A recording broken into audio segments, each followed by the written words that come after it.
Every 40 seconds in the United States, someone has a heart attack. Cardiovascular disease claims more lives globally than any other condition.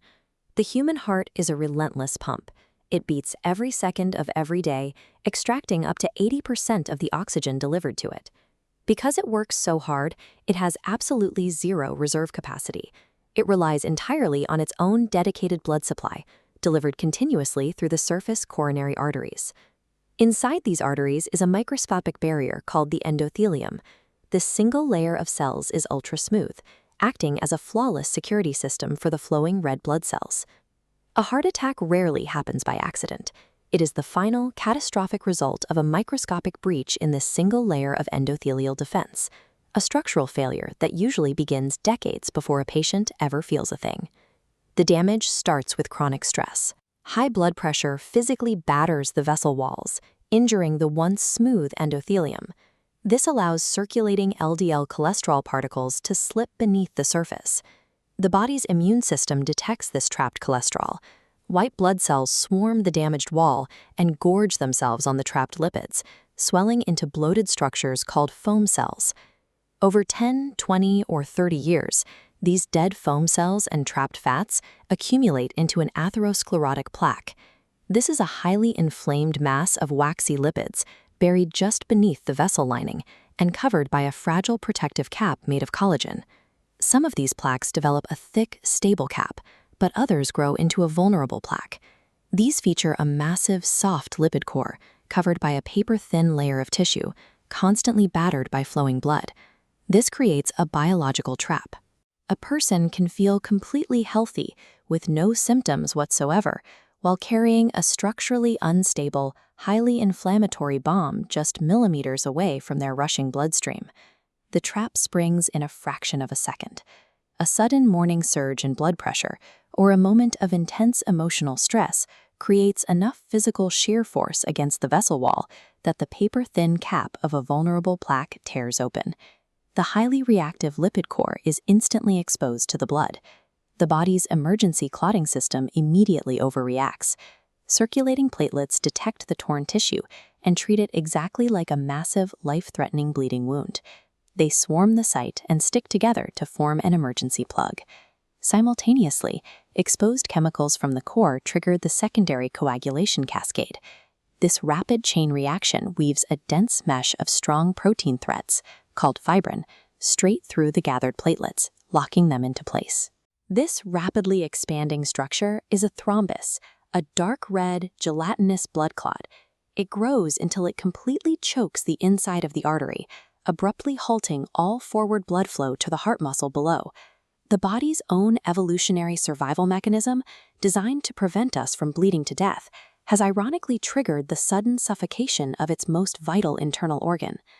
The moment the artery is blocked, a strict biological countdown begins.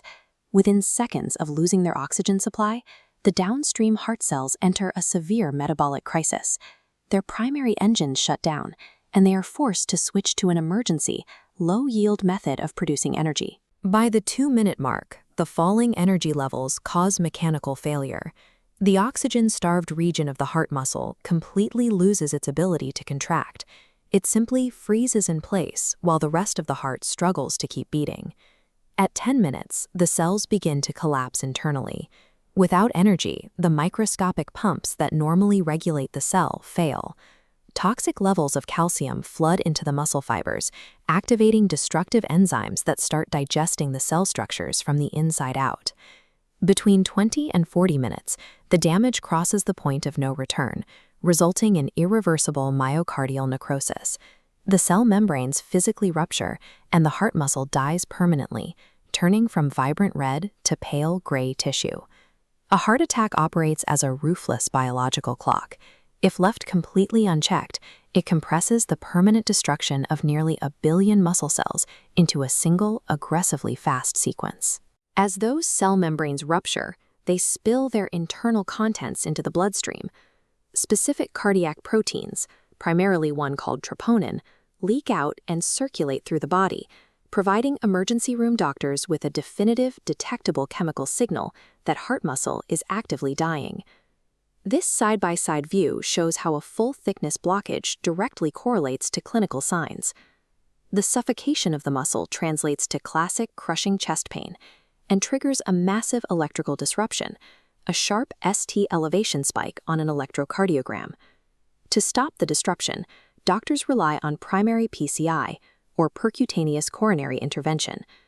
Within 90 minutes of arrival, a tiny catheter is threaded up to the heart. A metallic wire mesh stent forcefully expands inside the vessel, physically crushing the thrombus against the walls, instantly restoring bright red flow of oxygenated blood. Every protocol in modern clinical cardiology is built entirely around this singular objective, physically interrupting the ischemic cascade faster than the tissue can die. In the hospital, this is summarized by one absolute rule: time is muscle. Even when the artery is successfully reopened, the aftermath of a heart attack continues. In the hours following survival, a secondary inflammatory wave begins. Immune cells flood into the damage zone to clear away the microscopic wreckage of the necrotic tissue. Over the following weeks, the body executes a massive repair operation. Because dead heart muscle cells cannot regenerate, the body replaces the cleared area with a dense patch of collagen. This forms a tough, pale scar that holds the wall together, but is entirely non-functional. It cannot contract. This outline demonstrates a severe long-term consequence called ventricular remodeling. To compensate for the dead zone, surviving heart muscle works harder.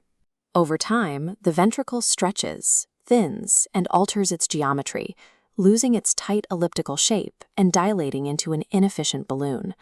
This structural ballooning steadily weakens the heart's pumping ability.